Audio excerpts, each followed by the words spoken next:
what attributes make a great mortgage broker? Yeah, absolutely. So lending is a weird vocation, because here's what nobody will tell you about being a mortgage person versus like a real estate professional. No one grows up and is like, I want to do mortgages. Every single mortgage person you talk to has a weird way they ended up in the space, because mortgage people are bizarre, because banks who buy and aggregate a lot of the mortgages actually hate mortgages because it's an inconsistent experience for how do you build it? How do you maintain it? How do you service it? That's where you'll hear companies shutting down their residential mortgage channel or opening it up.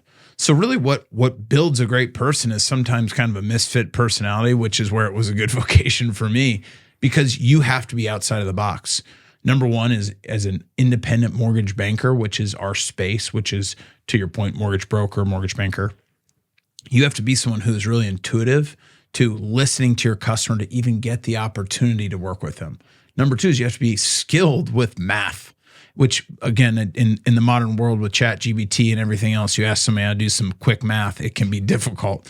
And also you have to be knowledgeable in the guidelines and products, because you can tell someone, oh, it looks great. And I don't know if this has ever happened to you. Oh, we're rolling on this deal. And then you get a call, week before closing, hey, we're out of luck. Deal's dead, right? And nobody likes to admit that. So there's a lot of traits and like principles that go into being successful. But the first one is that you really have to be someone who's extremely resourceful, from looking at the data, structuring the file, understanding the parties involved to find solutions that work, that also are compliant and meet the regulatory requirements as well. So there's a lot there to talk about. Yeah, I feel like mortgage brokers, agents, what they're doing because they're right in front of you juggling. They're literally we're clowns juggling balls. You guys are behind the scenes trying to put the entire circus together, and you're the ones that everybody gets pissed at, right? At the end of the day. No doubt. So let's talk through some of the history of the mortgage business, what a lot of people don't realize. So there's been a variety of financial crises, and a lot of people, the great financial crisis, what happened and transpired is people placed the blame on the people that were creating and selling these loans, right? That's where everyone locks back. Oh, you're a mortgage guy, shade ball. Oh, you're a mortgage guy. You must be a douchebag. Can't trust you. Hey, Murphy, I saw that movie. I could see you doing that. What was that thing called? Big Short. The Big Short, right? So what you realize really quick about the space is that trust is low. You have a lot of personal information from people, and they really are showing their financial life. Because in the modern world, one of the things I like about sports versus real life is like sports, you pass them the ball, you're like, they're not good, right? With lending, you could meet someone and say, oh my gosh, this person has to have everything together. They had a cool car, awesome apartment, all the items of what we'd consider financial security. And all of those are actually just artifacts that are making them go broke. And then we have to call people and say, hey, this didn't work out. And so there's a lot that goes into unboxing what really is successful, because a lender can't fix people's situations. A lender can't sell a product that the secondary market doesn't want. So as we look through this whole business and we talk through this being a successful mortgage lender or creating a mortgage company, there's so many pieces to it. But step one is you have to have a great originator who knows the rules and knows the guideline and is absolutely compliant and 100% by the book to participate in this market to get deals to the closing table. Because what happens and what gives maybe a good person make a bad lender is they won't tell people the truth. Like, hey, this is going to be extremely difficult to close, and it's probably not going to work out. If you're willing to take that risk that this deal is going to blow up in the next 8 days, you got to be good with it, right?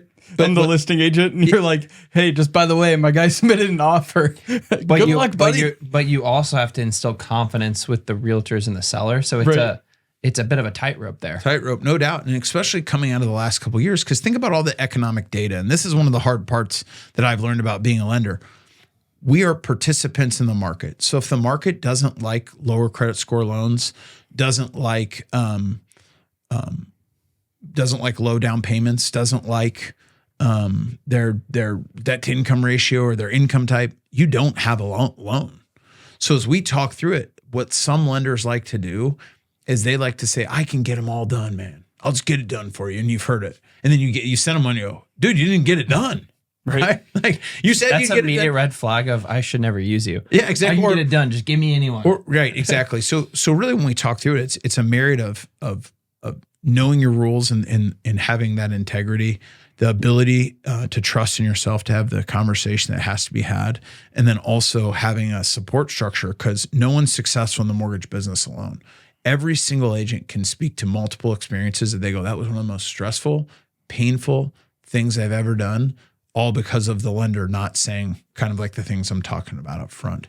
So to an open-ended question, not to pose another question, but that is why it's so difficult to just name one singular thing, that there's all these pieces to it, from the operations of the company to the ownership of the company to who is it? Is it a bank?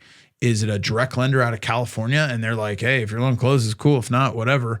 Or is it somebody like us who it's like we have a text, we text together, where I would never want to burn a bridge with someone in my network. So I'm always very careful to ever endorse something that might not work out, right?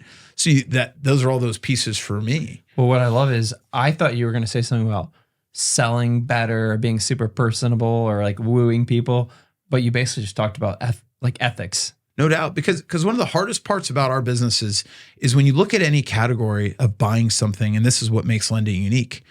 There's wants, like luxury goods, there's needs, right? And then there's pains. Grocery store, pain, right? You got to eat, right? You got to eat, Max.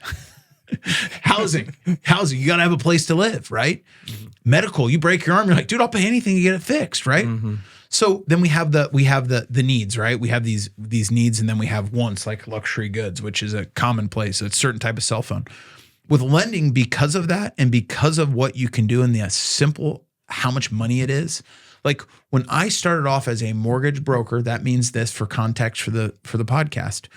We got paid a flat fee from whatever lender who we sent the loan to, and they would pay us a 1099 commission per transaction. Mm. When we transitioned to the lender, which is like going from AAA baseball to Major League Baseball, where when you're a full-blown lender like we are, you're Major League Baseball. You mess up a file, right? You close a bad loan. Guess what the bank says to you, that investor? You know that $380,000 loan that you and your team messed up, John? Mm. Here, you and my business partner, Michael Wampler, who our company's named after, get the pleasure to buy it back. And think about this. It's cool to be an entrepreneur, and people love to talk about all their success stories. It's a pretty sad day when you're like, oh, I just spent $380,000 on a loan that I don't want to somebody I don't trust, right? Like I still have a loan that we closed almost 4 years ago. Now it's at least 7.25% rate, so we're making 40 some odd grand on this loan. But this guy and I talked. I call him like once a month, like, hey man, 700 grand. Hey man, what's going on? Just checking in on you. I want to have good reports. What they call is there's non-performing failed loans, then there's performing. So I'm still getting paid, but it can't sell to the agencies to buy that loan. So it's my baby, right? It's my money sitting there. So at least he pays every month. But that's the thing where when I talk through the ethics of lending and doing the right thing and speaking it, because there's true blue consequences to these missteps. And it's not like, oh, you lost $50, John. It's like, oh, you lost a few $100,000.